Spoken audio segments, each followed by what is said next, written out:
What is Guantanamo Bay and why is it in Cuba? Have you ever wondered why Guantanamo Bay holds such a prominent place in discussions about Cuba and the United States? Let's break it down. Guantanamo Bay is located on the southeastern coast of Cuba and is known for housing a U.S. military base. This base is the oldest U.S. military installation on foreign soil. The area has a rich history that dates back to the indigenous Taíno people, who lived there long before European colonizers arrived. In the 16th century, the Spanish took control of the region, and it remained under their rule until the late 19th century. The turning point came in 1998 during the Spanish-American War when U.S. forces, alongside Cuban allies, captured the bay.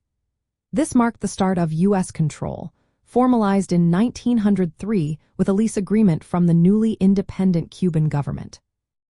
This lease was renewed in 1934 and continues to be in effect today, despite the ongoing tensions between the two nations. From a political anthropology viewpoint, Guantanamo Bay is a site of complex cultural and political interactions. The region is part of the Oriente province, which has strong African influences due to the historical presence of enslaved Africans. This cultural heritage is evident in local traditions, such as music and religion, which reflected a blend of African and Caribbean influences.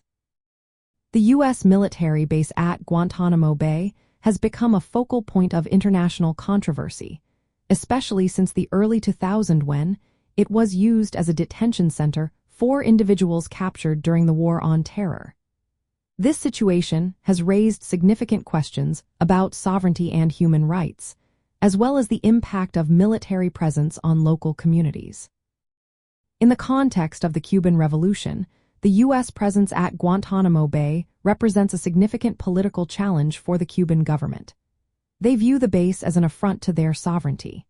This issue remains contentious in U.S.-Cuba relations today. Anthropologically, it highlights the tensions between national identity and political power, as well as the legacy of colonialism that still influences both nations. So, Guantanamo Bay is not just a military base. It is a symbol of historical and ongoing struggles between nations, cultures, and identities. Understanding this helps us see why it remains a topic of interest and debate in both political and anthropological discussions.